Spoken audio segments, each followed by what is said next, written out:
Oke, mari kita berdoa. Kita mengundang Tuhan dalam acara ini. Tuhan, terima kasih Engkau baik. Nyata penyertaan-Mu sampai saat ini Tuhan, di tengah pandemi kami tetap bisa mengadakan pertemuan walaupun melalui udara ya Tuhan. Tapi tetaplah kasih karunia-Mu terus semakin baik Tuhan dalam menghadapi keadaan yang tidak mendukung kami ya Tuhan. Biarlah Kau berkati semuanya Tuhan, tidak lepas dari semua keluarga kami maupun orang-orang yang kami cintai ya Tuhan, orang-orang yang satu iman dan kami tetap rindu berdoa bersama sebagai tubuh Kristus ya Tuhan. Tetaplah Kau jagai kami. Terima kasih ya Tuhan. Dalam acara ini ya Tuhan, biarlah Kau berkati semuanya ya Tuhan yang berkepentingan ya Tuhan. Biarlah semua acara ini berjalan dengan baik. Kau berkati yang memimpin sebagai moderator, pemimpin firman ya Tuhan, memimpin pujian semuanya Tuhan. Biarlah kami berikan semuanya ini hanya untuk kepadamu sebagai persembahan yang terbaik, walaupun kami berdiri dengan sendiri dengan jarak jauh Tuhan, tapi hati kami tak tertuju kepada Engkau, sehingga apa yang kami berikan ini keluar dari hati kami yang paling dalam ya Tuhan. Terpujilah Engkau ya Tuhan, berkati semuanya ya Tuhan. Acara ini mungkin sarana Zoom ini juga Tuhan, sinyal dan semuanya Tuhan, atmosfer semuanya Tuhan, biarlah Engkau yang jagai, Kau urapi, Kau berkati ya Tuhan, sehingga kami bisa berlangsung sampai akhir, bahkan pertengahan awalnya ya Tuhan, semuanya mendatangkan kebaikan dan kami bisa menikmati dengan keadaan yang tidak terputus-putus ya Tuhan. Semua baik ya Tuhan, sehingga apapun yang kami adakan di sini Tuhan, acara dari awal sampai akhir mendatangkan berkat bagi kami, mendatangkan kebaikan kepada kami, mendatangkan terutama pengajaran kepada kami untuk semakin dekat kepada Engkau. Kami percaya Tuhan, seperti judulnya, bahwa doa orang benar akan besar kuasanya Tuhan. Biarlah itu terjadi dalam kehidupan kami. Siapkan kami mendengar ya Tuhan, siapkan kami untuk menambahkan apa yang perlu kami tambahkan, sehingga kami satu sama lain saling melengkapi ya Tuhan, sehingga terwujud rencana-Mu atas kami sekalian. Terima kasih Tuhan, di dalam nama Tuhan Yesus kami mulai acara ini, sama-sama kita katakan amin. Terima kasih. Shalom. Halo.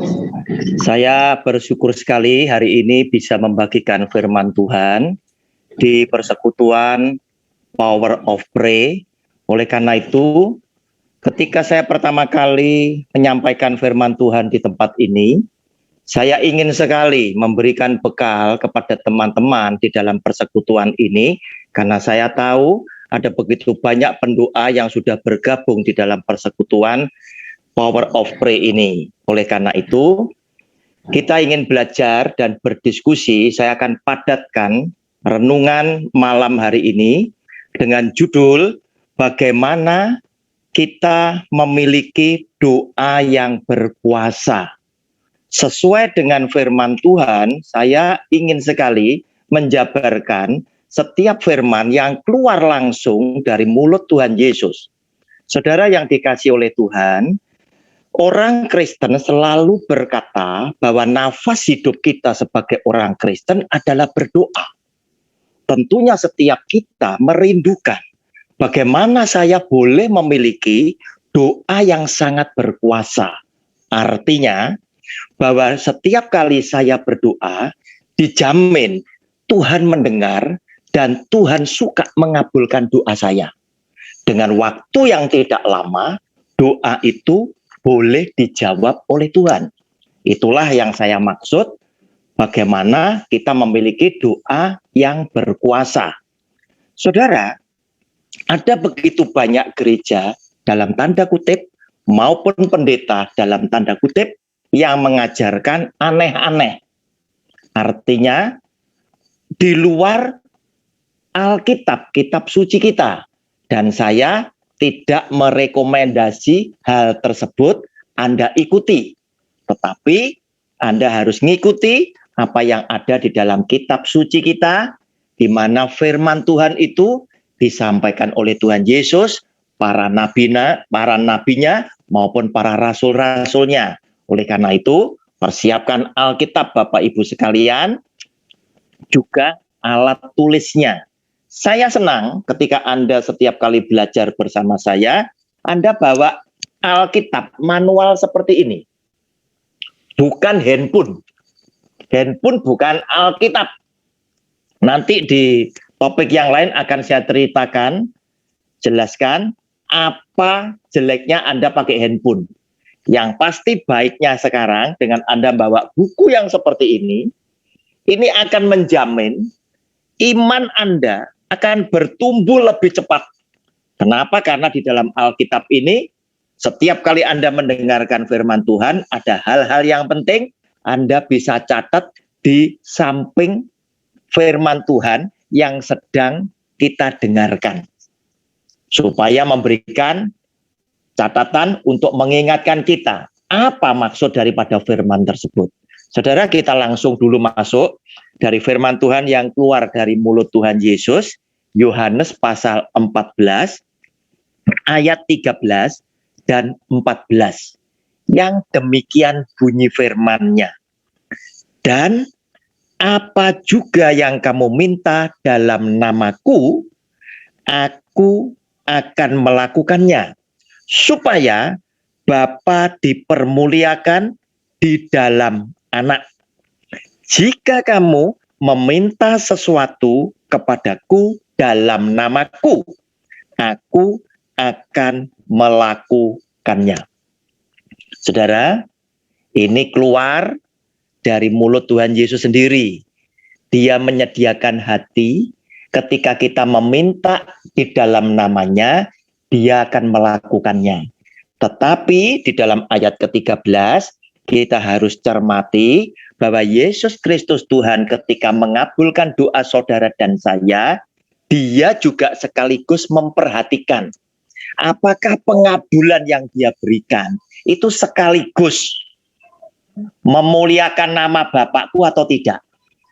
Itu sekaligus sesuai dengan kehendak Bapakku atau tidak. Contoh, ketika dia datang mengunjungi Lazarus yang sudah mati 4 hari. Sudah mati 4 hari. Saudara, apa yang dikatakan oleh Tuhan Yesus di situ sebelum dia memanggil Lazarus keluar dari kubur? Lihat, ini terkait dengan ayat Yohanes 14 ayat yang ke-13 tadi. Bahwa ketika dia nanti mengabulkan doa saudara, sekaligus dia juga memuliakan nama Bapaknya. Saudara, saya bacakan Yohanes 11 ayat 39 sampai 44. Silakan Anda catat sehingga nanti seusainya kita belajar bersama-sama. Bapak Ibu masih bisa merenungkan kembali untuk memperdalam dan mempertajam. Kata Yesus, angkat batu itu Marta. Angkat batu itu. Marta, saudara orang yang meninggal itu berkata kepadanya, Tuhan, ia sudah berbau, sebab sudah 4 hari ia mati. Jawab Yesus, bukankah sudah kukatakan kepadamu, jikalau engkau percaya, engkau akan melihat kemuliaan Allah. Maka mereka mengangkat batu itu. Lalu Yesus menengadah ke atas dan berkata, Bapa, aku mengucap syukur kepadamu karena engkau telah mendengarkan aku. Aku tahu bahwa engkau selalu mendengarkan aku, tetapi oleh karena orang banyak yang berdiri di sini mengelilingi aku mengatakannya supaya mereka percaya bahwa engkaulah yang telah mengutus aku. Saudara, waktu itu banyak penonton. Mereka sedang ingin menyaksikan apa yang bisa dibuat oleh Yesus yang adalah Kristus ketika Lazarus sudah betul-betul mereka saksikan sudah dikubur dan mati 4 hari. Nah, saudara, saat seperti itulah Yesus Kristus yang adalah Tuhan itu berdoa minta kepada Bapaknya yang ada di surga. Tuhan, buat mukjizat supaya apa? Mereka tahu bahwa aku adalah anak Allah yang kau utus. Nah, saudara, inilah yang dimaksudkan dari Yohanes pasal 14 ayatnya yang ke-13. Saudara, bagaimana kita bisa memiliki doa yang berkuasa? Poin yang pertama, seperti yang dia katakan sendiri di dalam ayat ke-14, berarti harus di dalam nama Yesus. Tidak ada doa yang berkuasa jika tidak memakai nama Yesus. Kenapa hal itu kita yakini?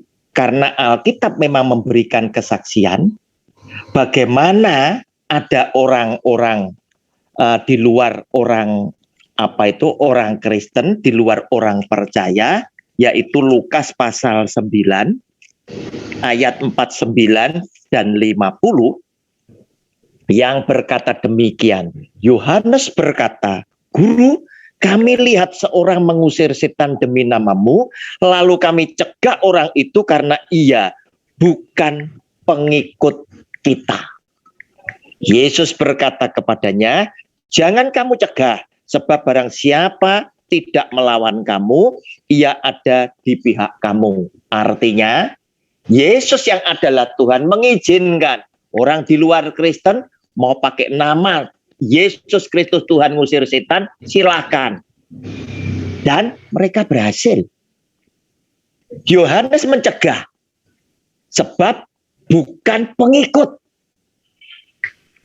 Nah, saudara, dari bukti yang seperti itu, kita menyimpulkan kenapa mereka bisa berhasil, karena nama Yesus Maha Kuasa.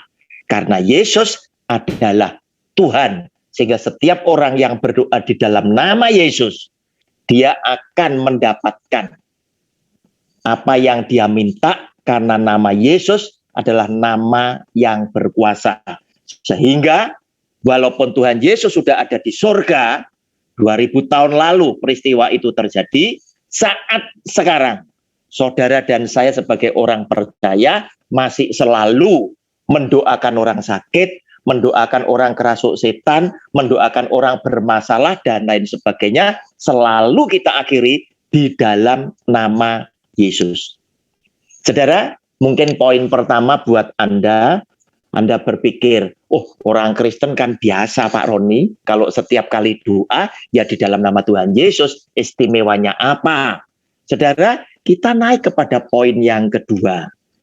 Yang berdoa supaya memiliki kuasa harus orang yang percaya dalam namanya.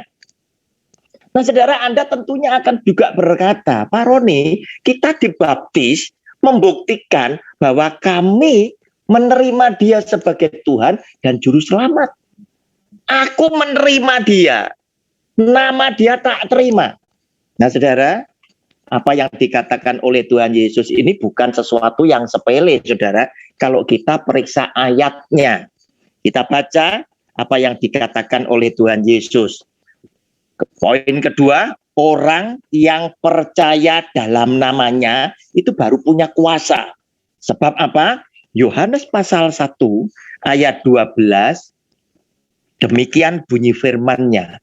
Tetapi semua orang yang menerimanya, huruf besar, Tuhan Yesus, diberinya kuasa supaya menjadi anak-anak Allah, yaitu mereka yang percaya dalam namanya, huruf besar.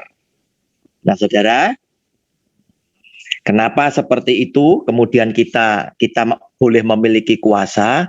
Ternyata Yesus yang adalah Tuhan, Allah Sang Pencipta langit bumi dengan segenap isinya, berkenan mengangkat saudara dan saya yang berasal daripada debu tanah ini tadi.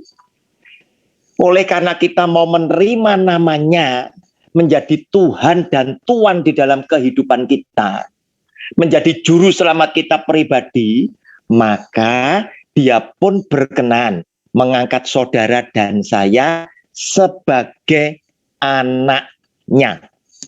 Nah, saudara, ini luar biasa sekali. Sebab apa, saudara? Tidak setiap orang Kristen ternyata itu dikenal oleh dia. Di dalam Matius pasal 7, 21 sampai 23, ada orang yang banyak membuat mukjizat, ternyata oleh Yesus Kristus Tuhan dikatakan, "Hanyalah engkau, hai pembuat kejahatan." Mereka sempat protes, Tuhan, bukankah aku bernubuat demi namamu, mengajar demi namamu, buat mukjizat demi namamu. Tetapi dia berkata, hanyalah engkau hai pembuat kejahatan, aku tidak mengenal kamu. Kenapa bisa seperti ini? Nah saudara, ternyata saudara, itu terkait dengan Kisah Rasul pasal 1 ayatnya yang ke-8. Yang berkata demikian, tetapi kamu akan menerima kuasa kalau Roh Kudus turun ke atas kamu. Dan kamu akan menjadi saksiku di Yerusalem dan di seluruh Yudea dan Samaria dan sampai ke ujung bumi. Saudara, kuasa yang seperti apa? Apakah kuasa hanya bisa ngusir setan? Bukan itu yang dimaksud oleh Tuhan Yesus. Ini pun keluar dari mulut Tuhan Yesus menjelang dia naik ke surga. Bukan itu. Tetapi kuasa di mana engkau diangkat oleh dia, boleh bertindak atas nama dia, oleh karena engkau adalah anak-anaknya. Saudara, di situ dikatakan, jika Roh Kudus turun atas kamu, artinya jika Roh Kudus tinggal di dalam kamu. Pertanyaannya, apakah semua orang Kristen disertai Roh Kudus? Saya katakan tidak. Kenapa?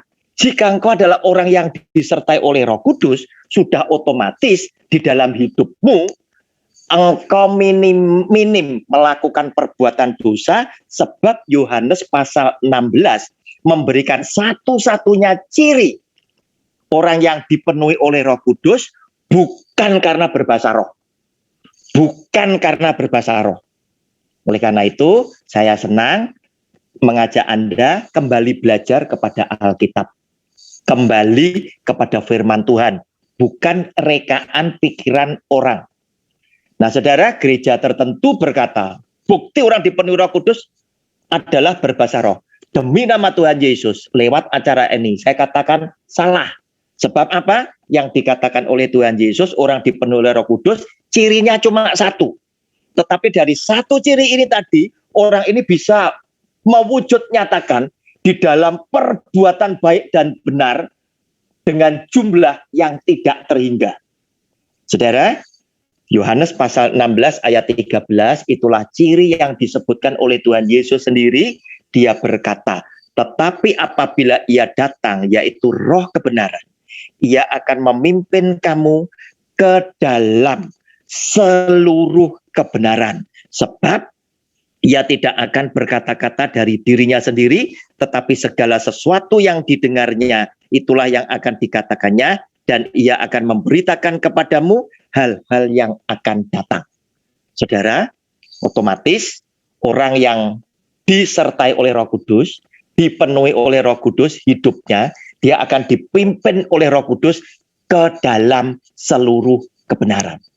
Sehingga kalau saudara adalah orang Kristen yang perkara kecil-kecil, perkara yang remeh-temeh, Anda salah, ibadah bawa handphone, khotbah pakai handphone, Anda boleh introspeksi bahwa Anda di dalam hidupmu pasti tidak disertai oleh Roh Kudus. Karena apa? Roh Kudus pasti akan ngajar saudara bahwa Alkitab yang seperti ini. Saudara, kemudian kalau kita diangkat sebagai anak, apa yang Anda mesti lakukan? Kita debu tanah diangkat sebagai anak. Otomatis bukan cuma sekedar ucapan syukur lewat bibir, tetapi lewat kehidupan kita, kita akan tunjukkan rasa terima kasih kita dengan kita setia melakukan firman Tuhan di dalam hidup kita sehari-hari, supaya Dia yang mengangkat kita sebagai anak, Dia sebagai Bapak kita, boleh kita muliakan dan boleh kita senangkan di dalam hatinya Dia. Sehingga kalau kita menjadi anak kesayangan Tuhan, tidak akan pernah ada anak berteriak, bapaknya tidak mencari ke arah mana suara itu berasal. Sehingga dengan demikian ketika kita menjadi anak kesayangan Tuhan, maka apa yang kita minta akan Dia dengar dan akan cenderung oleh Dia dikabulkan. Saudara, poin yang ketiga. Orang yang memiliki doa yang berkuasa harus menjadi orang yang mengasihi Kristus. Saudara, tentunya Anda berkata, Pak Roni, kami pun juga orang yang mengasihi Kristus. Saudara, tetapi apakah Anda tahu ketika Anda mengasihi Kristus ada sesuatu rahasia yang luar biasa akan diberikan kepada saudara dan saya yang ditulis di dalam firman-Nya Yohanes pasal 14 ayat 21 sampai dengan ke-23. Barang siapa memegang perintahku dan melakukannya, dialah yang mengasihi aku. Dan barang siapa mengasihi aku, ia akan dikasihi oleh Bapakku. Klop dengan yang tadi kita baca. Karena Tuhan Yesus ketika mengabulkan, dia harus sekaligus memuliakan Bapaknya. Ketika dia mengabulkan, apa yang ada di dalam hati Tuhan Yesus harus sama dengan kehendak Bapaknya. Dan barang siapa mengasihi aku, ia akan dikasihi oleh Bapakku, dan aku pun akan mengasihi dia dan akan menyatakan diriku kepadanya. Yudas yang bukan Iskariot berkata kepadanya, Tuhan, apakah sebabnya maka engkau hendak menyatakan dirimu kepada kami dan bukan kepada dunia?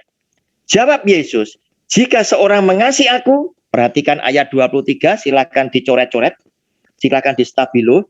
Jawab Yesus, jika seorang mengasihi aku, ia akan menuruti firman-Ku, dan Bapakku akan mengasihi dia. Dan kami, kata kami boleh dicoret-coret, saudara, dan kami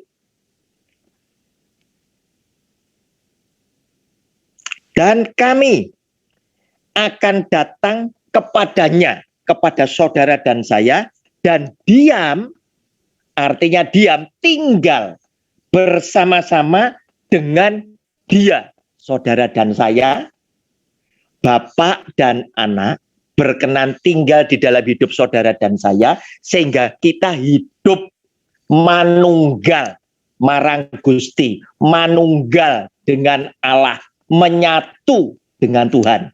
Sebab Tuhan berkenan tinggal di dalam kehidupan kita. Sebab Tuhan cocok kepada saudara dan saya. Oleh karena apa? Anda melakukan firman-Ku, berarti engkau mengasihi aku, dan engkau akan dikasihi juga oleh Bapakku. Sehingga dengan demikian aku dan Bapak akan tinggal di dalam kamu. Saudara, akibatnya apa? Anda akan punya doa yang sangat berkuasa. Sebab apa? Dia tinggal di dalam hidup saudara. Yohanes pasal 15 ayat yang ke-7 berkata demikian. Jikalau kamu tinggal di dalam aku dan firman-Ku tinggal di dalam kamu, mintalah apa saja yang kamu kehendaki dan kamu akan menerimanya. Sebab apa yang pertama, saudara dipimpin ke dalam seluruh kebenaran. Otomatis Anda bukan anak yang suka minta-minta ngawur. Tetapi ketika Anda minta, Anda tentu juga akan berpikir, ini kira-kira memuliakan Bapak Bunda, ini memuliakan Tuhanku atau tidak. Itu menjadi pertimbangan saudara di dalam setiap saudara berdoa. Sehingga tanpa Anda sadari, Anda sudah mulai belajar menyesuaikan hati saudara dengan kehendak Tuhan.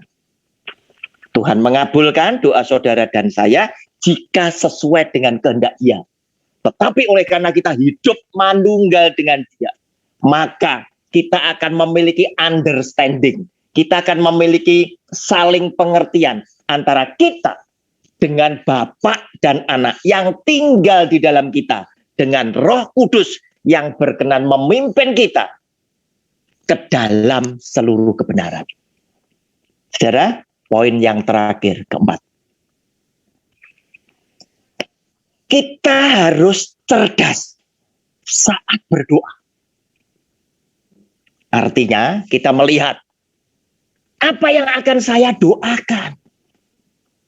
Kalau itu menyangkut urusan banyak orang, saya senang berdoa dengan beberapa sahabat Tetapi kalau saya perlu berlama-lama, saya mau curhat, saya lebih baik sujud berdoa sendiri karena saya tidak diganggu dengan kepentingan yang lain. Saya bisa ngobrol dengan Tuhan saya sendiri, dengan Bapak saya sendiri, minimal setengah jam, maksimal 1 jam, sesuai dengan kebutuhan kita ngomong. Apalagi kalau ini persoalan keluarga. Misal, anak kita ingin masuk di universitas tertentu, universitas favorit, otomatis sulit untuk bisa diterima di sana. Saudara, doa ini boleh kita mengajak istri kita, anak-anak kita yang berkepentingan dan anak-anak yang lain. Kenapa? Karena ini adalah persoalan keluarga. Nah, saudara, kenapa saya tidak setuju dengan ajaran tertentu dari pendeta tertentu, gereja tertentu di dalam tanda kutip, yang selalu mengatakan, menunjukkan seakan-akan mereka adalah orang yang beriman dengan berkata, aku klaim janjimu Tuhan. Saudara, apa yang dikatakan oleh orang-orang seperti ini adalah sesuatu yang tidak sopan kepada Tuhan. Jika kita tahu bahwa kita adalah debu tanah, kita tidak layak, kita tidak sopan menagih janji kepada Sang Pencipta. Walaupun dia berjanji, mestinya ada kata-kata yang lebih halus yang kita bisa sampaikan. Tuhan, kami tetap menanti waktumu yang terindah agar kami menerima sesuai dengan janji Tuhan. Namun di tengah-tengah kami menanti, tolonglah Tuhan, Engkau memberkati kami dengan kesabaran agar kami mampu bertahan menghadapi tekanan hidup ini. Itu lebih baik. Tetapi ada begitu banyak pendeta dan gereja dalam tanda kutip yang mengajarkan untuk menunjukkan kepada jemaatnya kesan bahwa dia adalah orang yang istimewa di hadapan Tuhan, dia adalah orang yang dekat dengan Tuhan, bisa berbicara dengan Tuhan, bahkan Tuhan sering bicara dengan dia, dan lain sebagainya, dan ingin menunjukkan bahwa dia adalah orang yang sangat beriman, confident sekali, punya kepercayaan yang luar biasa besarnya. Ini sengaja diajarkan, tetapi saya ingin ingatkan, jika ajaran-ajaran yang salah itu Anda ajarkan, suatu hari kelak Anda akan terpleset dengan apa yang kau ajarkan. Sehingga kita menyaksikan sendiri, ada seorang hamba Tuhan besar, ketika COVID-19 mulai muncul, mulai membahayakan, dia sengaja menghardik COVID-19. Menghardik ekonomi yang sedang lesu. Saudara, kenapa? Karena ini harus dia tampilkan. Karena sebelumnya dia sudah biasa melakukan hal seperti itu dan seakan-akan jemaatnya memberikan tepuk tangan. Tetapi apa yang terjadi? Hari ini COVID-19 malah berbahaya. Apa yang didapat oleh pendeta semacam ini adalah rasa malu dan rasa bersalah. Saudara, ketika kita bertindak cerdas, yang seperti apa yang bisa diakui oleh Tuhan Yesus? Saudara, kita baca Matius pasal 18 ayat ke-18. Matius 18 ayat ke-18 sampai dengan yang ke-20. Demikian bunyi firman-Nya. Aku berkata kepadamu, sesungguhnya apa yang kamu ikat di dunia ini akan terikat di surga, dan apa yang kamu lepaskan di dunia ini akan terlepas di surga. Dan lagi aku berkata kepadamu, jika 2 orang daripadamu di dunia ini sepakat meminta apapun juga, permintaan mereka itu akan dikabulkan oleh Bapakku yang di surga. Sebab di mana 2 atau 3 orang berkumpul dalam namaku, di situ aku ada di tengah-tengah mereka. Saudara, Saya suka mengajar kepada jemaat yang menghadapi kesulitan keluarga dengan menyarankan mereka untuk berdoa bersama seluruh keluarga mereka. Tujuannya apa? Tujuannya adalah saya tidak ingin klaim janji Tuhan, tetapi saya ingin menjadi anak Tuhan yang cerdas. Yaitu ketika kita datang berdoa di dalam nama Tuhan Yesus, 2 atau 3 orang berkumpul, Tuhan yang terkenal, janjinya ya dan amin, dia akan genapi. Otomatis dia akan datang, dia akan hadir, mendengar doa kita. Dia akan ada di tengah-tengah kita yang sedang membutuhkan pertolongan dia. Otomatis doa yang kita naikkan adalah doa yang didengar oleh dia. Tinggal satu perkara. Jika kita mampu menarik belas kasihan Tuhan, maka mukjizat atau pertolongan Tuhan itu sudahlah pasti terjadi. Itu yang pertama. Yang kedua, ketika kita berdoa dan mendapatkan pengabulan doa dari Tuhan bersama banyak orang berdoa, tidak ada seorang pun yang bisa menyombongkan diri bahwa doa itu dikabulkan karena saya. Kita tidak tahu siapa yang dikabulkan. Apakah suaminya, apakah istrinya, apakah anak yang sedang ingin daftar ke universitas, atau anak yang lain, atau doa saya. Sebagai hamba Tuhan yang memberikan tuntunan kepada mereka yang ingin mendapatkan pertolongan Tuhan. Sehingga dengan demikian, tidak ada seorang pun yang bisa menyombongkan diri, dan tidak ada seorang pun yang bisa dikultuskan. Yang jelas, orang yang punya masalah ditolong oleh Tuhan, nama Tuhan yang dipermuliakan. Amin. Kita akan masuk sesi tanya jawab dengan durasi waktu yang masih panjang, kurang lebih 1 jam. Saya kembalikan kepada Pak Gandhi selaku moderatornya. Terima kasih. Tuhan memberkati. Amin. Terima kasih kepada hambanya Pastor Roni Suwono yang sudah memaparkan materi tentang doa yang berkuasa pada malam hari ini. Saya yakin kita semuanya yang ada sebagai partisipan dalam Zoom kita pada malam hari ini sangat diberkati. Tapi mungkin ada sesuatu yang terganjal atau yang tidak setuju atau mungkin belum dipahami dari apa yang sudah dipaparkan oleh hambanya barusan. Saya kurang penjelasan.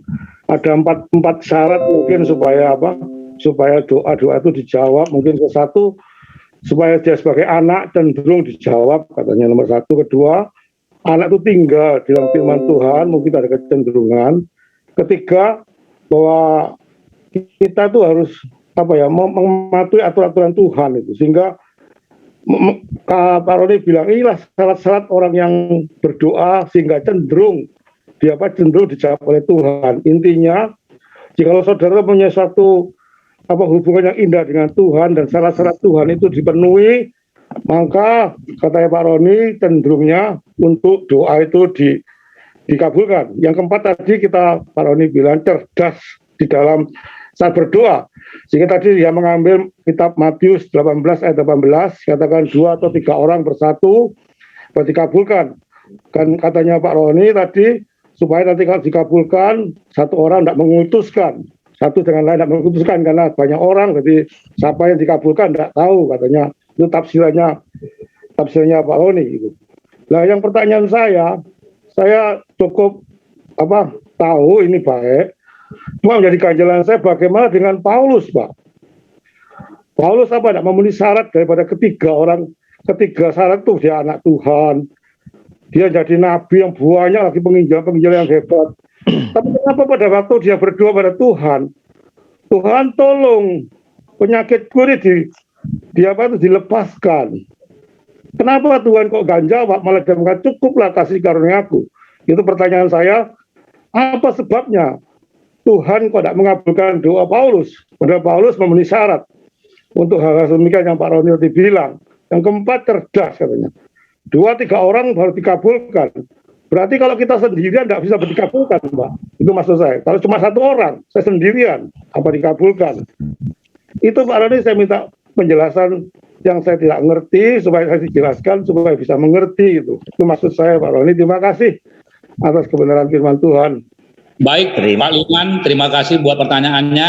Mungkin ada satu lagi mau bertanya atau mau langsung dijawab, Pak? Gini aja, saya jawab langsung aja supaya nanti tidak lupa, Pak. Ya. Baik, silakan Oke. waktunya 4 lagi, Pak. Oke, saya jawab dulu pertanyaan Pak Liman. Pak Liman ini adalah sahabat saya ketika beliau dan saya kuliah di Universitas Ekonomi, Fakultas Ekonomi, Universitas Surabaya. Salam Beliau kenal, Pak. saat ini, ya, Surabaya. Beliau ini saat ini juga melayani di gereja, melayani Tuhan. Oke, Pak Liman, sekarang apa yang Anda katakan, kenapa Paulus ini kok tidak dikabulkan? Kita kembali aja kepada firman Tuhannya. 2 Korintus 12 ayatnya yang ke-7. Ayatnya yang ke-7 ya.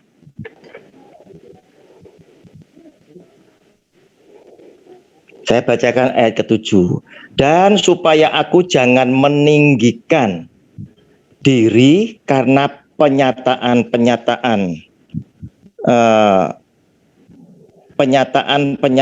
yang luar biasa itu, maka aku diberi suatu duri di dalam dagingku, yaitu seorang utusan iblis untuk menggocoh aku, supaya aku jangan meninggikan diri.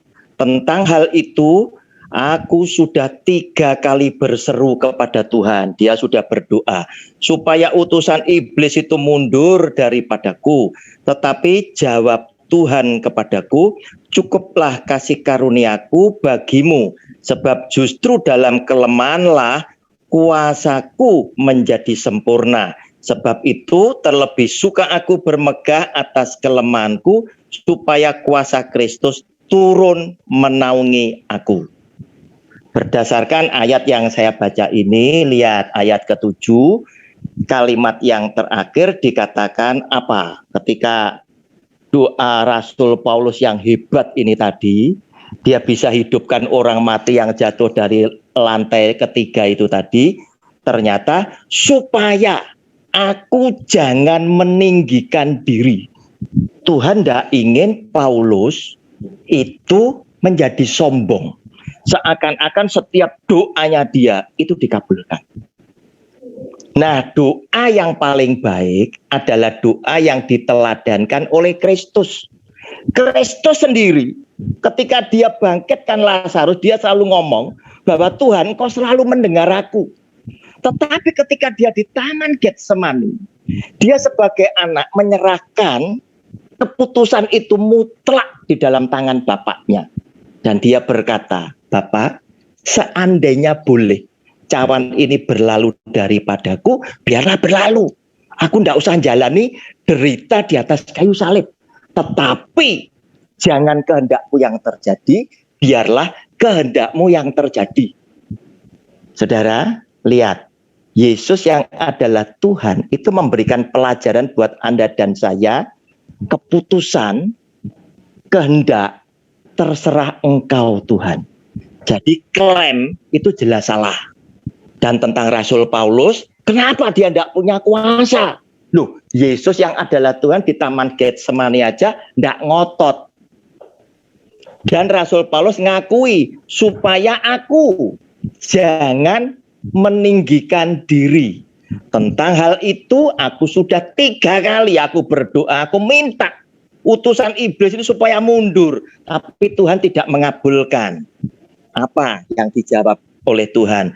Tetapi ayat 9, 2 Korintus pasal 12 ayat 9, tetapi jawab Tuhan kepadaku, cukuplah kasih karuniaku bagimu, sebab justru dalam kelemahanlah kuasaku menjadi sempurna. Saudara, justru ketika kondisi seperti ini akhirnya apa? Disyukuri oleh Rasul Paulus di dalam ayat yang ke-10.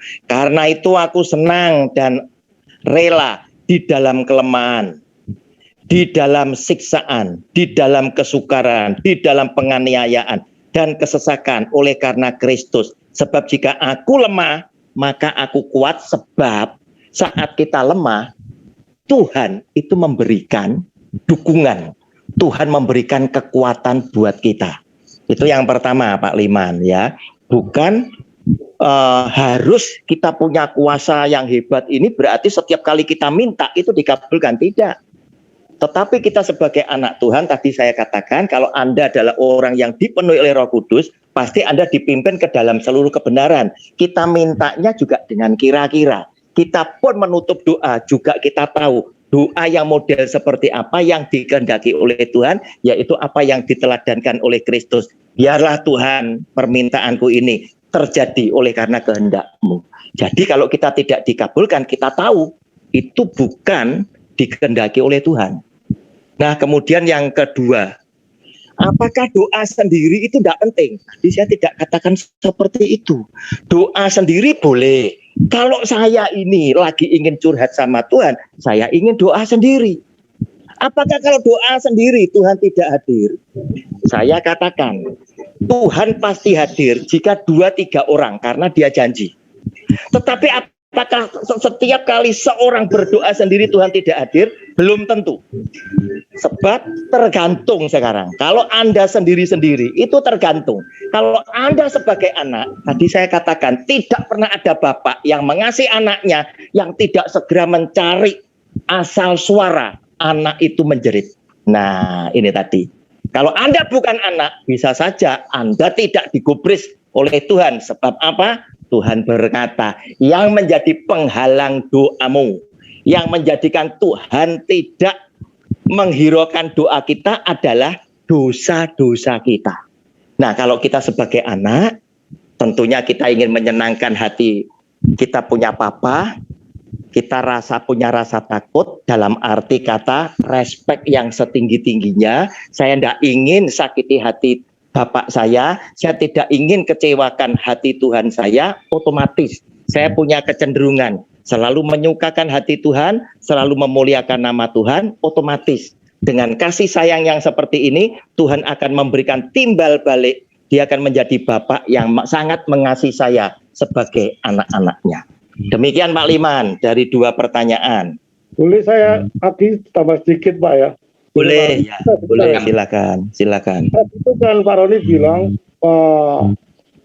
karena saya tidak tinggi hati, supaya tidak dikabulkan. Tidak, saya cuma diskusi aja Pak Roni ya. Ya, silakan. Itu kan dari sudut pandangnya Rasul Paulus Pak. Rasul Paulus begitu tidak dikabulkan oleh Tuhan. Berhubung Paulus itu orangnya pinter, cerdas dan cukup bagus dan penuh dengan roh. Dia langsung bisa merefleksikan dirinya sendiri, Pak. Oh, Tuhan tidak ngabulkan saya. Oh, nanti kalau sudah dikabulkan, nanti saya bisa sombong. Justru ada kekuatan. Itu dari sudut pada Paulus. Yang saya tanyakan, Pak, bukan masalah itunya, Pak. Tapi Pak Roni tadi bilang, ini loh, anak yang cenderung tinggal dalam firman Tuhan, anak yang cenderung baik, anak yang cenderung apa, itu Tuhan mesti jawab. Pertanyaan saya, apa mesti dijawab? Gitu loh Pak Tuhan. Kalau semenuhi syarat itu pun apa perlu dijawab Anda? Bisa iya, bisa enggak. Kan gitu persoalan, kan bukan cenderung Pak. Nah, Pak Roni dibilang cenderung dijawab. Menurut saya ya tergantung Tuhan. Walaupun dia memenuhi syarat kriteria yang begitu yang Roni sebutkan, Paulus memenuhi syarat. Penuh Roh Kudus, orangnya tinggal firman, dia menginjil hebat-hebat. Nah, itu bukan membetulkan Pak, bukan saya yang guruin enggak, tapi kok saya enggak enak. Ini loh, anunya bukan syarat apa-apa gitu loh Pak. Itu maksud saya cenderung daripada sudut Paulus, dia dikasih tahu Tuhan baru dia respeknya begitu Pak. Jadi kalau saya ya semuanya tergantung Tuhan. Memang syarat-syarat itu ada, cuma enggak secara patokan enggak begitu Pak. Itu maksud saya Pak. Terima kasih Pak Roni. Terima kasih Pak Liman. Jadi gini, kalau kita selalu bicara semua tergantung Tuhan. Sama tadi di awal saya kan sudah kasih tahu. Yesus Tuhan mengabulkan. Yang pertama, dia juga ingin memuliakan Bapaknya. Ya, Yohanes pasal 14 ayat 13. Berarti jika kehendaknya dia dan kehendak Bapa, itu sinkron, itu kita dikabulkan. Ya, jadi dari keterangan saya masing-masing poin jangan dipotong-potong supaya Anda bisa dari keseluruhan itu akhirnya kita ini bisa mendapatkan kesimpulan yang benar. Sebab apa, kalau dipotong-potong itu bisa salah, ya.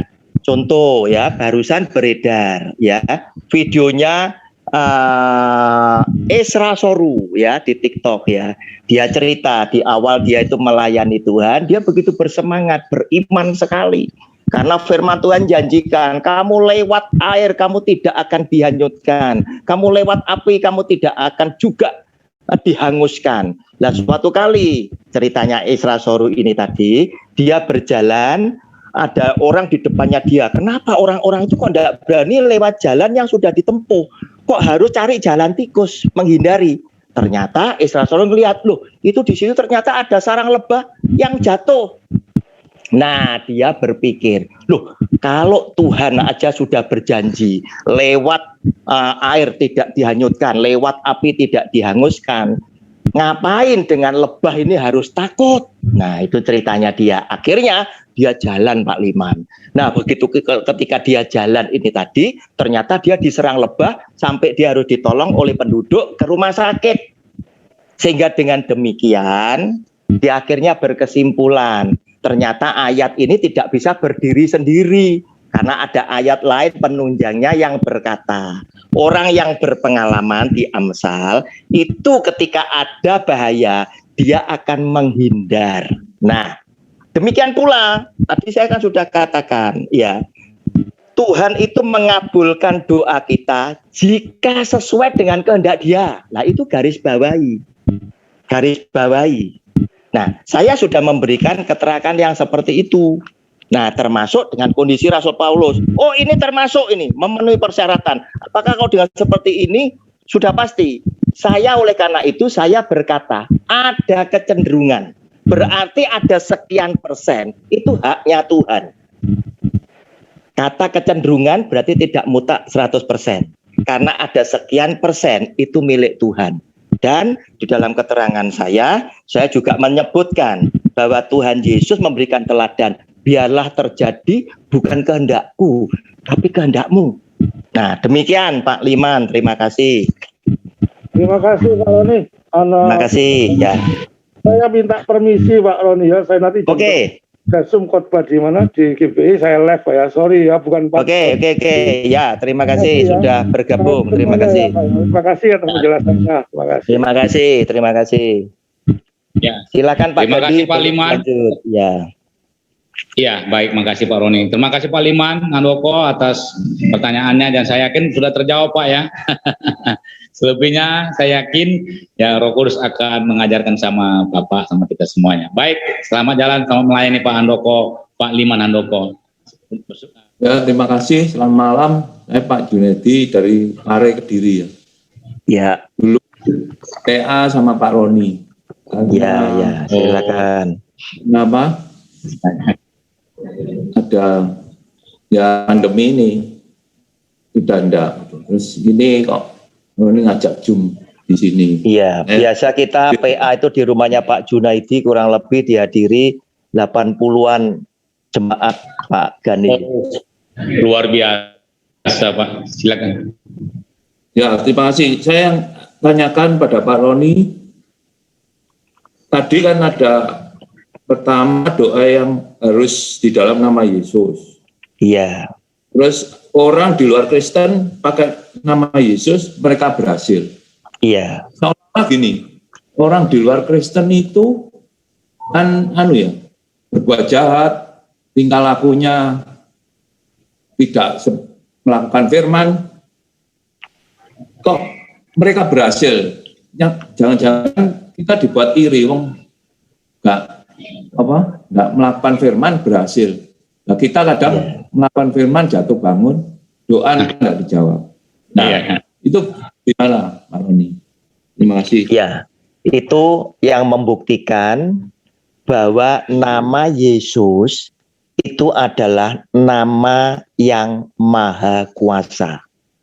Konteksnya pada waktu itu di dalam Lukas tadi, itu adalah ketika seseorang bukan pengikut Kristus itu mengusir orang yang kerasuk setan.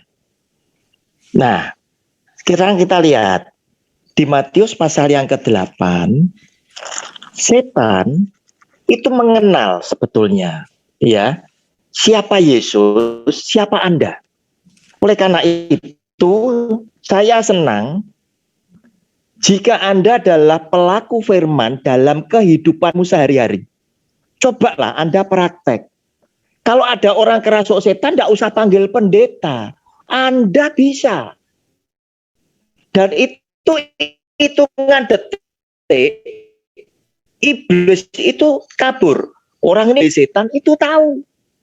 Kalau Anda tidak percaya nanti coba ditulis. Anda baca Kisah Rasul 19.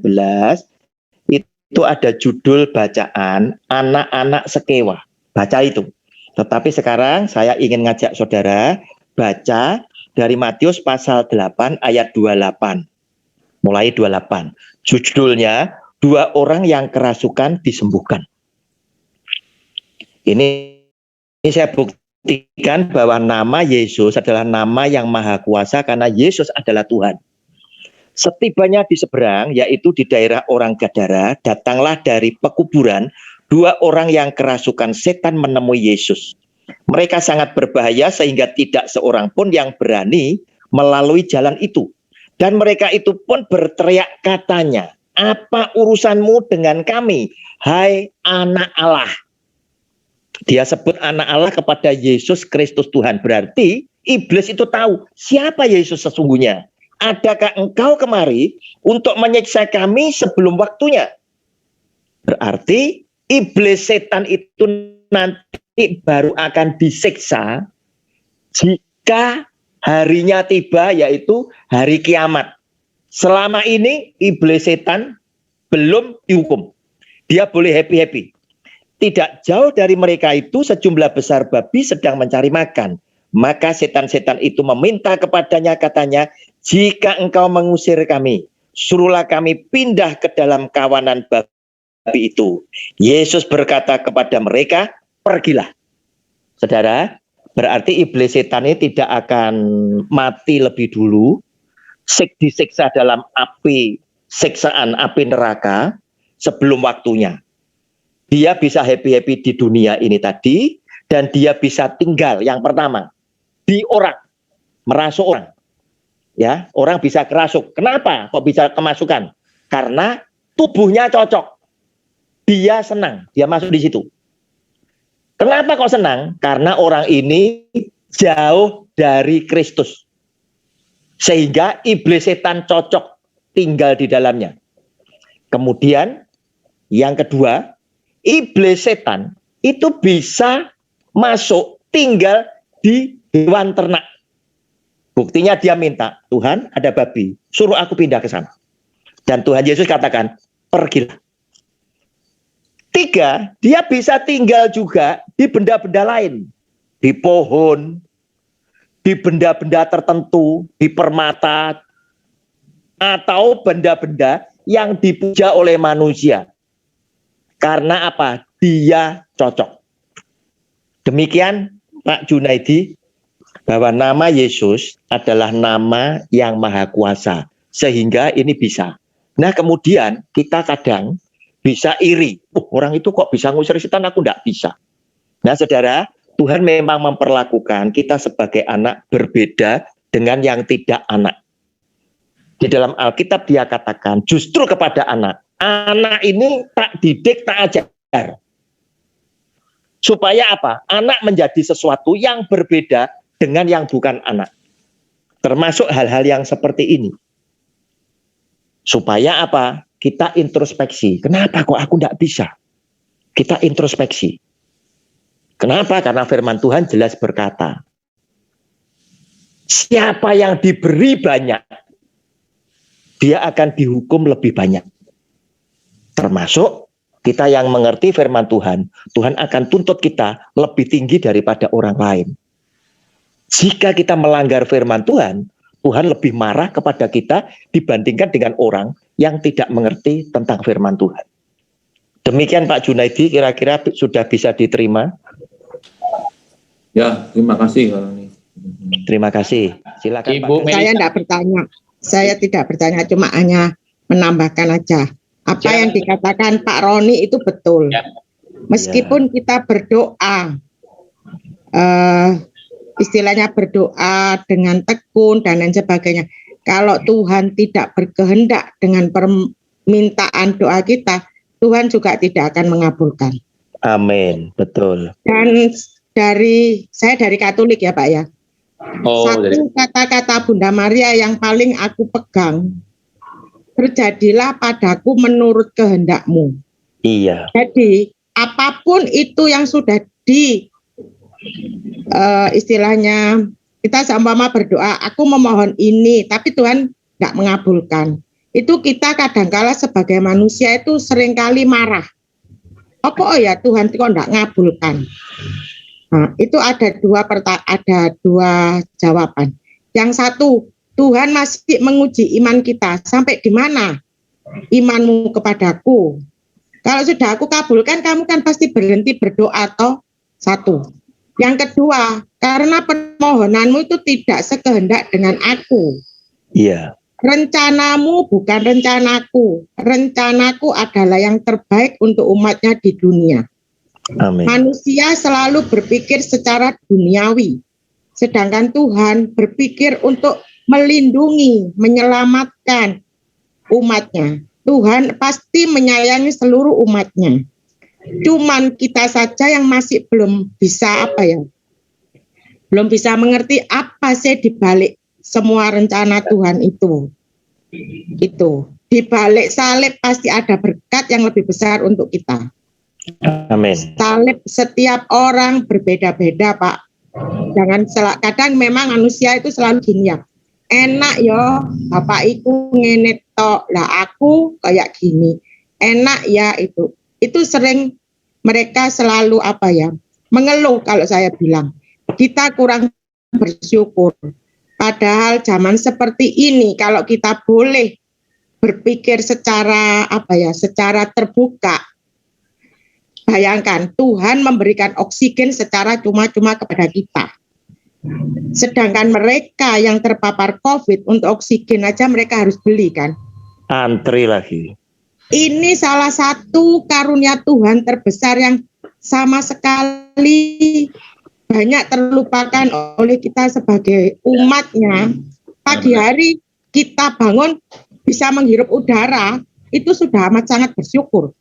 Bisa melihat terangnya sinar, itu sudah amat bersyukur. Bayangkan kalau mereka yang terpapar rebutan oksigen, apalagi di zaman seperti ini.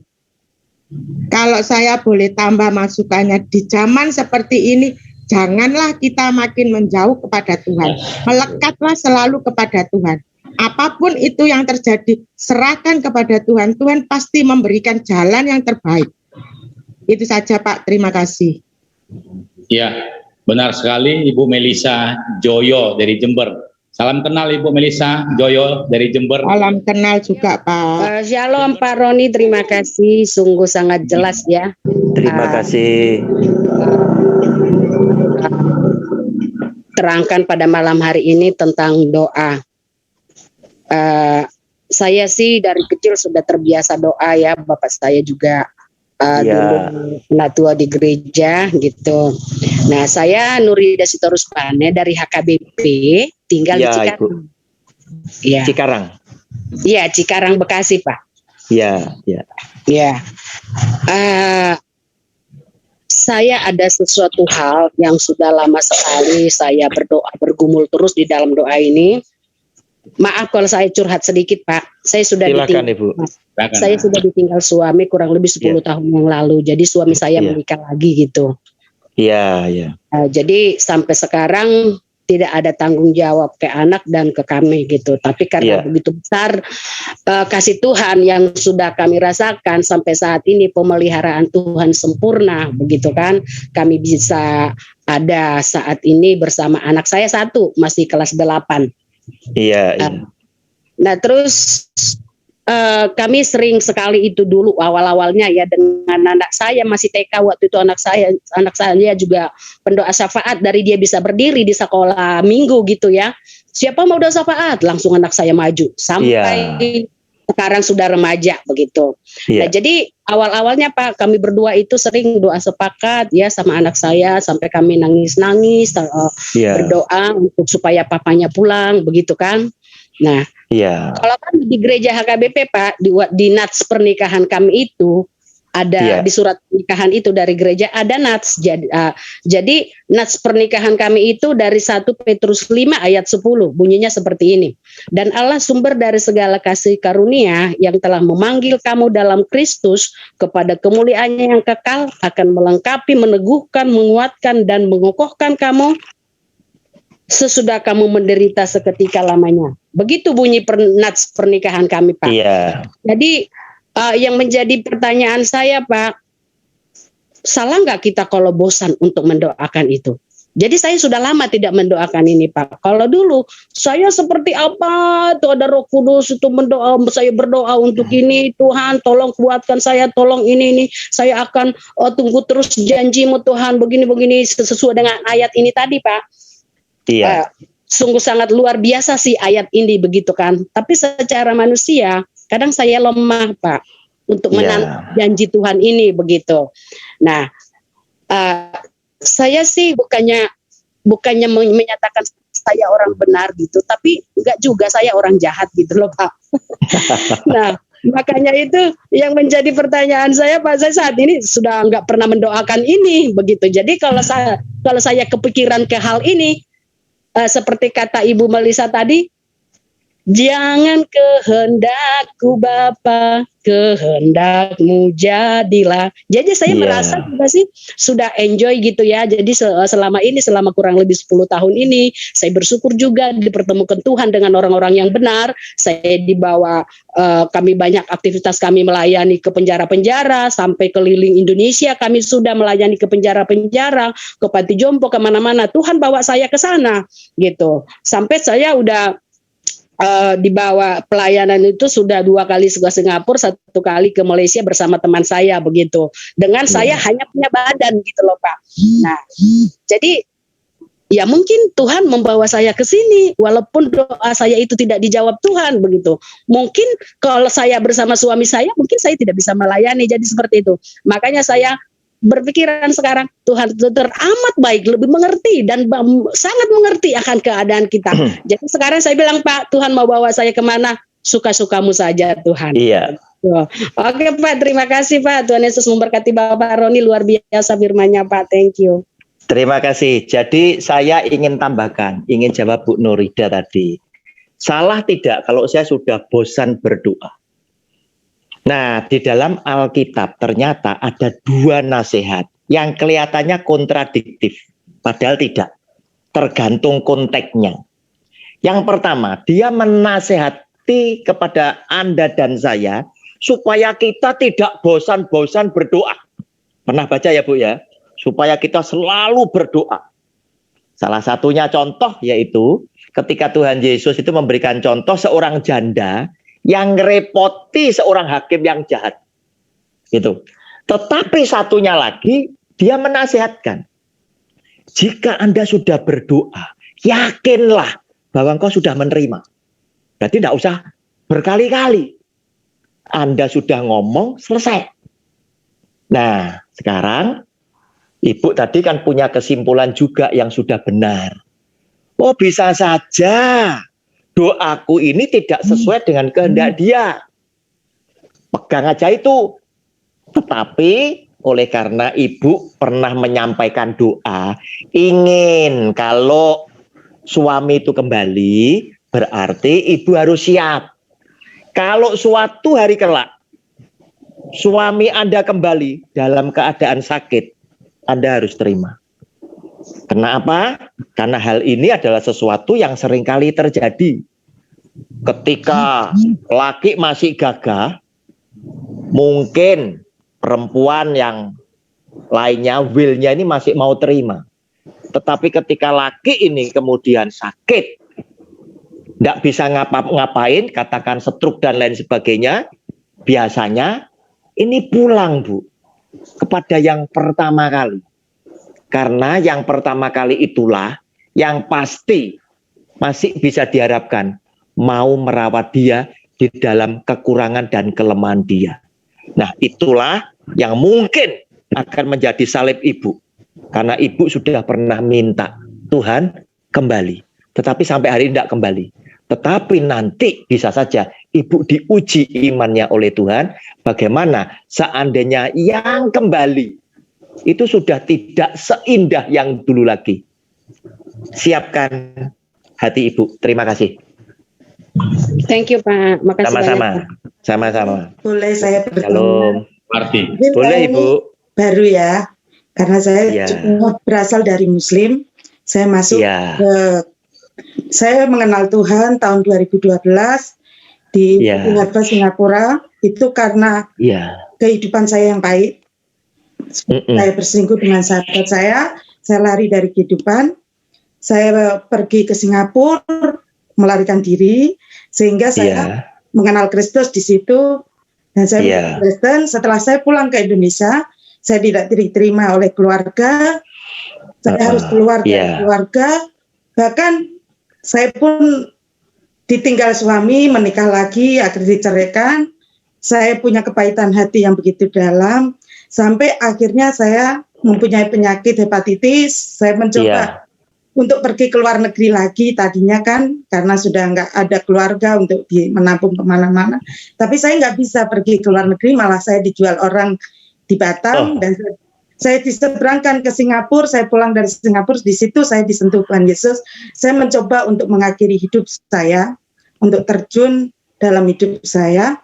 Saya ingin, pokoknya saya ingin mati lah, terjun dari kapal Sindu itu.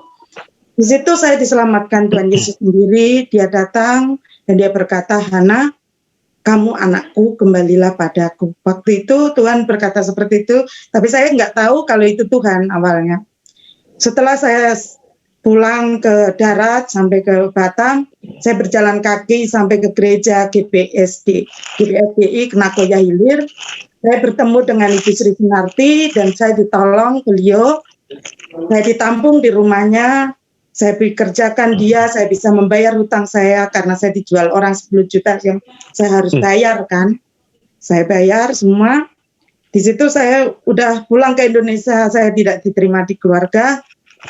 Sampai pada akhirnya saya mengalami satu penyakit yaitu kanker rahim stadium akhir dan dokter vonis saya punya umur cuma 5 bulan. Puji Tuhan, Tuhan selamatkan saya dengan saya berdoa di gereja semalam suntuk. Waktu itu saya nggak berkata apa-apa di gereja. Karena saya sudah kemoterapi yang pertama, dan itu yang mau yang kedua, saya bilang Tuhan ambil nyawaku, saya tidak mampu menjalani semuanya.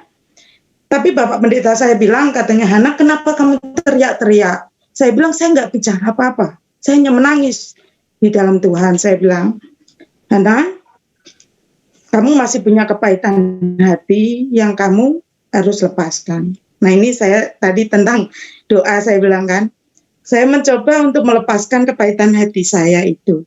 Bahkan sampai detik ini kepahitan hati saya itu masih sulit. Masih ada. Sulit untuk dilupakan ya. Kadang saya masih begitu jahatnya mereka terhadap saya semua gitu. Tapi saya coba terus. Bahkan saya lepaskan itu semua. Akhirnya saya diberi mujizat sama Tuhan, kesembuhan. Saya sembuh total karena waktu itu periksa ke dokter bilang nggak ada penyakitnya. Waktu kan mau kemo kan harus periksa dulu laboratorium. Iya. Ya.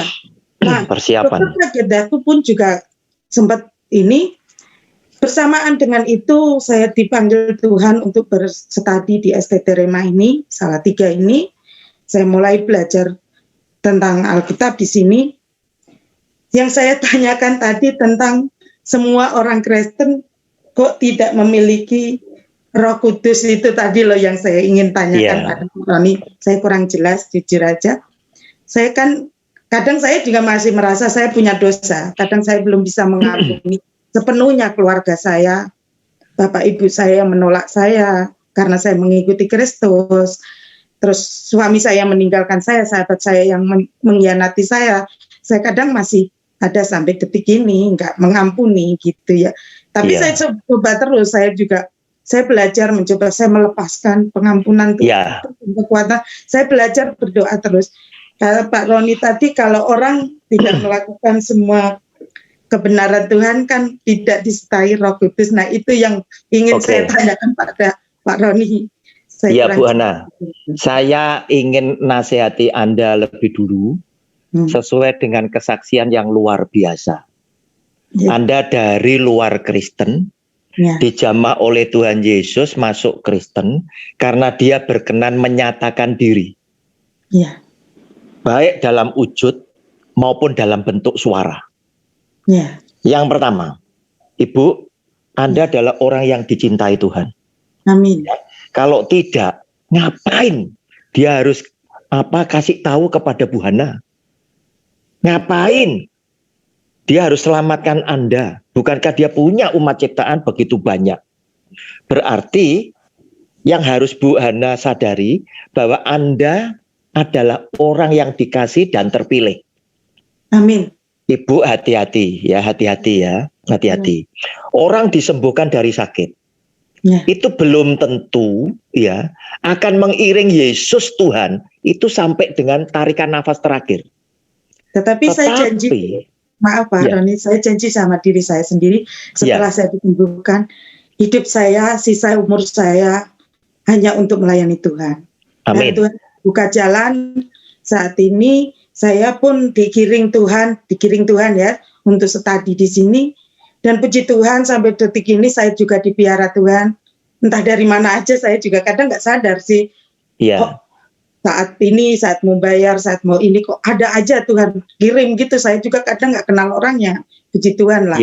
Gitu. Tapi ini yang saya ingin garis bawah Ibu. Hati-hati, jangan sampai Ibu yang sudah dicintai Tuhan dan Anda terpilih, Anda kemudian tidak mengiring Yesus yang adalah Tuhan sampai kepada tarikan nafas yang terakhir. Itu sayang sekali.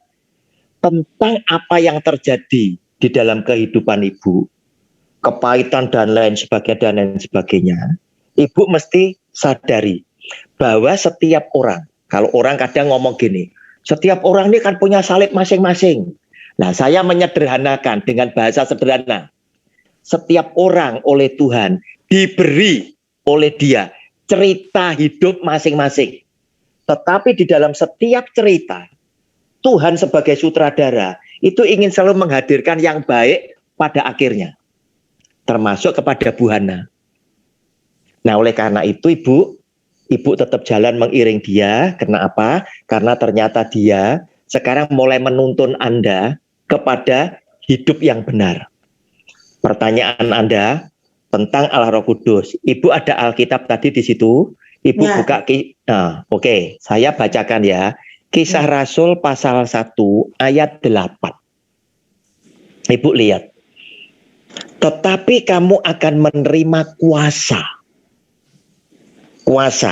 Kalau Roh Kudus turun ke atas kamu. Kalimat kalau Roh Kudus turun ke atas kamu boleh digarisbawahi. Sekarang muncul pertanyaan, kalau tidak turun gimana? Nah, betul ya. Itu kalau turun kita terima kuasa. Kalau tidak turun, berarti saya tidak punya kuasa. Nah, arti kata turun itu apa? Kita mesti cari kan, arti kata turun itu apa? Nah, Ibu tak ajak baca lagi untuk nyari arti kata turun. Yaitu adalah di Matius pasal yang ketiga mulai ayat 13. Matius pasal 3 ayat 13 itu judulnya adalah Yesus dibaptis Yohanes. Maka datanglah Yesus dari Galilea ke Yordan kepada Yohanes untuk dibaptis olehnya. Tetapi Yohanes mencegah dia, katanya, akulah yang perlu dibaptis olehmu dan engkau yang datang kepadaku. Lalu Yesus menjawab, katanya kepadanya, biarlah hal itu terjadi, karena demikianlah sepatutnya kita menggenapkan seluruh kehendak Allah dan Yohanes pun menurutinya. Sesudah dibaptis, Yesus segera keluar dari air. Dan pada waktu itu juga langit terbuka dan ia melihat Roh Allah seperti burung merpati turun ke atasnya. Kata turun silakan digarisbawahi, berarti turun itu artinya adalah tinggal dalam hidup Yesus. Nah, kalau Roh Kudus turun atas ibu, tinggal dalam ibu, ibu akan dituntun ke dalam seluruh kebenaran, sekaligus Anda punya kuasa. Kuasa yang seperti apa? Kuasa Anda boleh bertindak atas nama Kristus oleh karena engkau adalah anaknya. Bukan kuasa hanya untuk menyembuhkan, itu kuasa kecil, Bu. Ngusir setan itu kuasa remeh, ya.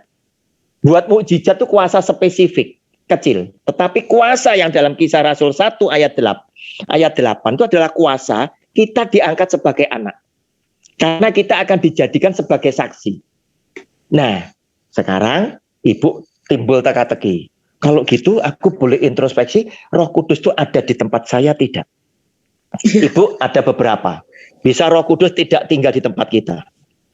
Bisa juga Roh Kudus tidak sepenuhnya bisa berkarya dalam kehidupan ibu. Karena apa? Ibu belum pernah berkata, Allah Roh Kudus, berkenanlah engkau menjadi Tuhan dan Tuan atas hidupku. Sehingga dia akan leluasa pimpin ibu di dalam seluruh kebenaran. Dia bukan hanya ada di luar teras, tetapi dia masuk betul-betul di dalam kehidupan kita dan menjadi Tuhan dan Tuan atas hidup kita. Tentang kepahitan ibu kepada orang-orang lain yang masih tidak bisa lepas, ada tips satu yang Anda akan mudah melepaskannya, yaitu setiap kali ibu berdoa, sebut nama orang yang menimbulkan kepahitan. Tuhan, orang ini menimbulkan kepahitan, aku sudah ampuni. Aku ampuni, aku mengasihi. Nanti suatu hari kelak, orang-orang yang menimbulkan kepahitan itu bisa menghubungi ibu. Seiring dengan Anda terbebas dari rasa pahit tadi dengan orang tersebut. Biasanya kalau orang pahit, orang berkata apa? Aku sebut namanya dia aja, sudah langsung jantungku berdetak kencang. Salah. Justru ibu harus panggil nama orang itu, doakan dengan sebut nama orang itu. Maka kepahitan itu akan sirna. Karena apa? Yesus di atas kayu salib telah memberikan contoh dan teladan buat kita semuanya. Dia katakan, ampuni orang itu. Dia sebut, karena mereka tidak ngerti apa yang mereka perbuat. Dia tunjuk orang itu. Demikian pula kita akan meneladani apa yang dilakukan Kristus dan kita akan menerimanya. Oke, Bu Hana, bisa difahami? Ada yang lain? Silakan. Saya boleh menambahkan. Orang lagi terakhir. Pak Gandhi. Silakan. Pak Gandhi, ada yang mau menambahkan, Pak? Iya. Oh ya. Saya setuju dengan Pak Roni katakan, Yesus harus menjadi Tuhan atas hidup kita. Iya, betul. Tuhan dan Tuan. Iya, itu yang penting Ibu Ana. Oke. Ibu Ana itu seorang yang dikasihi Tuhan. Sangat. Dan kalau Tuhan mengusir setan dalam diri ibu, berarti ada kerajaan Tuhan datang kepada ibu. Iya, betul. Iya, jadi kalau ibu sekarang, ibu harus mengerti kalau kita baik kepada orang yang baik kepada kita, kita nggak dapat upahnya. Ya. Jadi berbahagialah ibu kalau orang tidak baik kepada ibu. Ibu mengumpulkan upah. Upahnya apa? Upahnya adalah kemuliaan Kristus. Kemuliaan Kristus itu apa? Kemuliaan segala sesuatu. Apa yang bisa dibuat? Bisa. Kalau orang kaya hanya kemuliaan kayanya, tapi kalau kemuliaan Kristus bisa. Ibu sembuh. Siapa yang bisa menyembuhkan yang seperti itu? Kalau nggak Tuhan. Jadi, ibu, kita sebagai orang percaya cenderung memikul salib kita. Memang kita waktu dibenci berat sekali. Itu namanya ibu masih daging. Ibu tahu bahwa diri kita rapuh. Kita butuh Tuhan. Karena itu dikatakan kalau kita bisa menguasai diri, itu lebih daripada pahlawan. Artinya kalau pahlawan, tahu ibu orang pahlawan, dia ambil pedang, dia sama pedang menang. Kalau kita melawan diri kita, yaitu roh yang dalam diri kita, itu kita bersama Yesus. Makanya dikatakan kita lebih dari pahlawan. Karena apa? Yesus beserta kita, Bu. Jadi Ibu kalau misalnya seseorang dia orang percaya itu kita tahu adalah orang yang mikul salib. Mikul salib itu artinya menguasai diri. Makanya dikatakan di buah roh yang terakhir adalah penguasaan diri. Sudah itu persembahan tubuh Roma 12 ayat 3 adalah menguasai diri menurut ukuran iman. Roma 12 ayat 3. Sudah itu Galatia 5 ayat 22 sampai 23 yang ayat terakhir. Sudah itu 2 Petrus 1 ayat 4 sampai 9. Di situ juga untuk untuk supaya kita masuk dalam kodrat ilahi, kita perlu menambahkan kebajikan. Nah, kalau orang percaya seperti ibu walaupun dicerca, ibu harus menambahkan kebajikan. Roma 12 ayat 2 dikatakan harus selalu pembaharuan budi. Karena kita tahu orang yang benar itu adalah Efesus 4 ayat 8 dikatakan. Filipi 4 ayat 8 katakan. Nah, pikirkan segala yang baik, yang mulia, yang sedap didengar, semuanya itu. Tahu itu. Nah, artinya ayat atasnya katakan bahwa kita di dalam Kristus. Kita akan dipelihara pikiran dan hatinya. Kalau belum, tapi berbahagialah ibu mengerti akan hal ini. Kalau belum, kita undang Tuhan Yesus. Karena apa?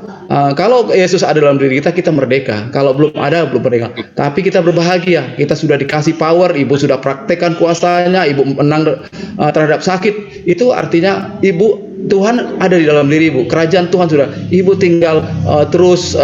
Karena apa? Kita ini sekarang mengenakan kemah yang kita berdiri dalam kemah yang lama, yaitu daging kita, yaitu dunia. Kita akan mengenakan, tunggu Pak sedikit lagi, terakhir kita mengenakan kemah yang baru. Yang baru itu adalah hadirat Tuhan. Hadirat Tuhan itu akan mampukan. Karena lagu dikatakan di hadiratmu aku kuat. Kita sudah selesai. Nah, jadi itu aja yang terakhir. Jadi Ibu Hana terus capai Tuhan. Tambahkan kebajikan, pembaruan budi, bukan akal budi, pembaruan budi. Ibu tetap baik. Nanti Ibu menang. Demikian. Terima kasih Pak Ahmad. Terima kasih sudah menguatkan.